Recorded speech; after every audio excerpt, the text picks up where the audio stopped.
Stadion telah jadi namun sanksi PSSI sudah menanti. Ya, seperti itulah narasi yang cocok untuk menggambarkan kondisi dan nasib para El Amania saat ini.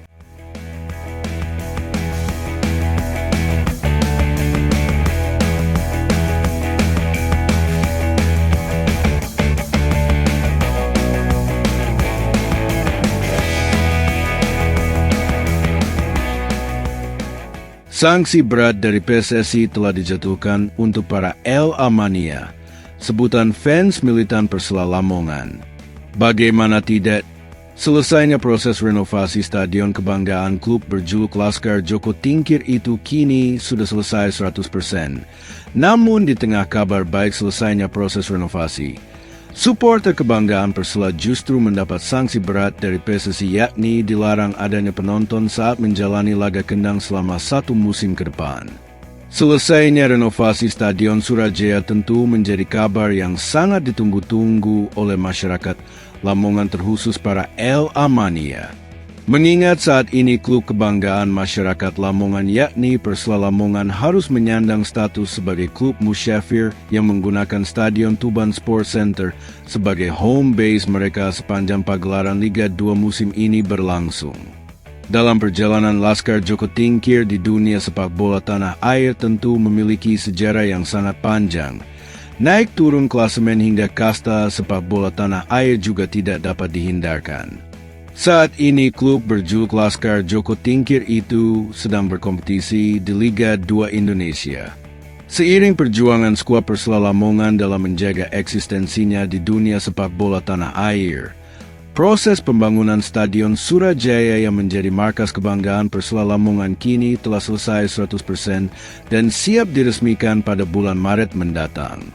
Kepala Dinas Pemuda dan Olahraga, Dispora, Lamongan, Jawa Timur Erwin Sulistia Pambudi melaporkan bahwa pembangunan Stadion Surajaya di wilayah tersebut telah rampung 100% dan rencananya akan diresmikan oleh Presiden Prabowo Subianto pada awal Maret 2025. Secara keseluruhan pembangunan Stadion Surajaya ini telah rampung 100%.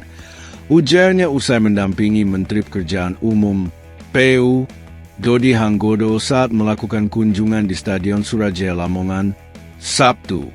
Meski demikian, kata Erwin, masih ada beberapa pemeliharaan kecil yang perlu dibenahi, terutama terkait fasilitas interior ruang ganti pemain yang tidak termasuk dalam anggaran Kementerian Pekerjaan Umum dan Perumahan Rakyat (PUPR).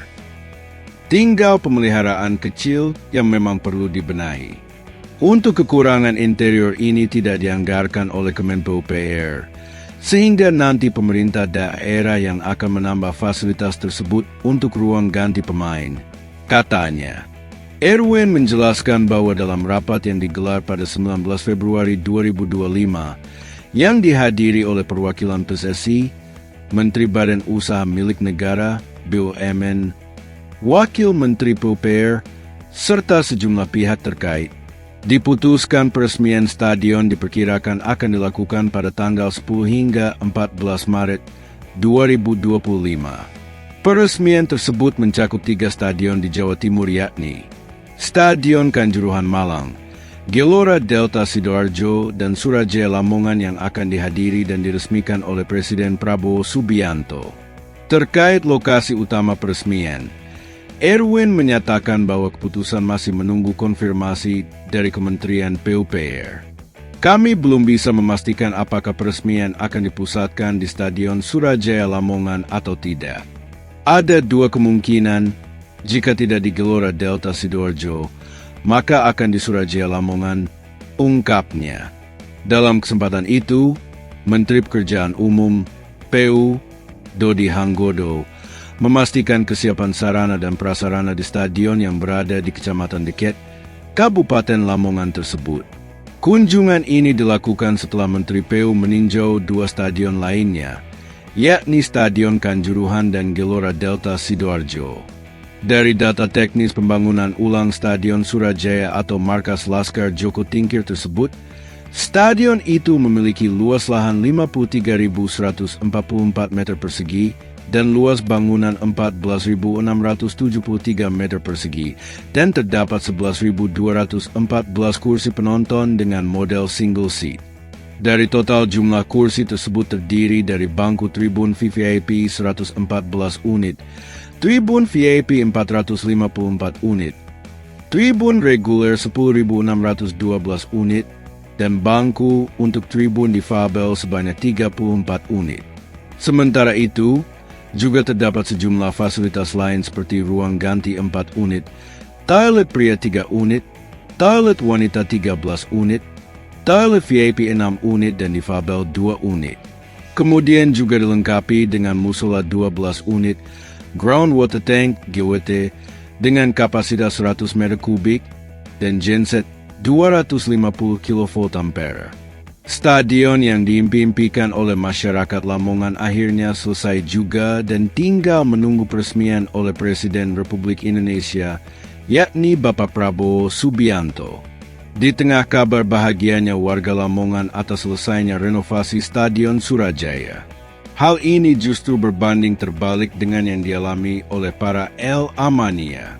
Pasalnya, supporter militan dari Persela Lamongan itu harus dikenai sanksi berat oleh PSSI atas pertanggungjawabannya saat terjadinya kericuhan di laga Persela Lamongan menghadapi Persijap Jepara.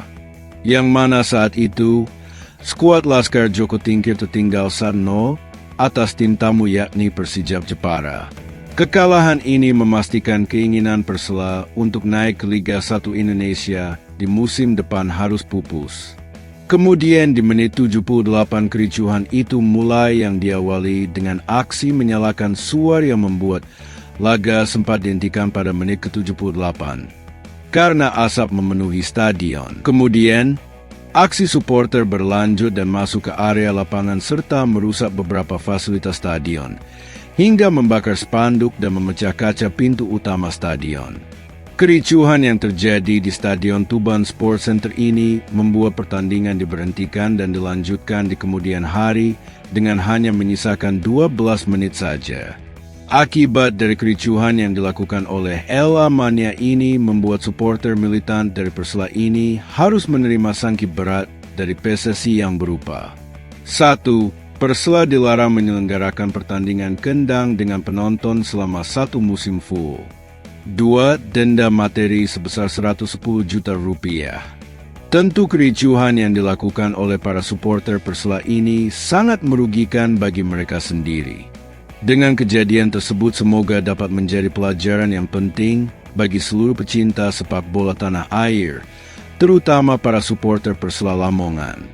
Mengingat pertandingan sepak bola merupakan salah satu jenis olahraga yang seharusnya diselenggarakan dengan penuh fair play sehingga para supporter dapat menerima apapun hasilnya, sehingga tercipta penonton yang sportif dan penuh kedamaian.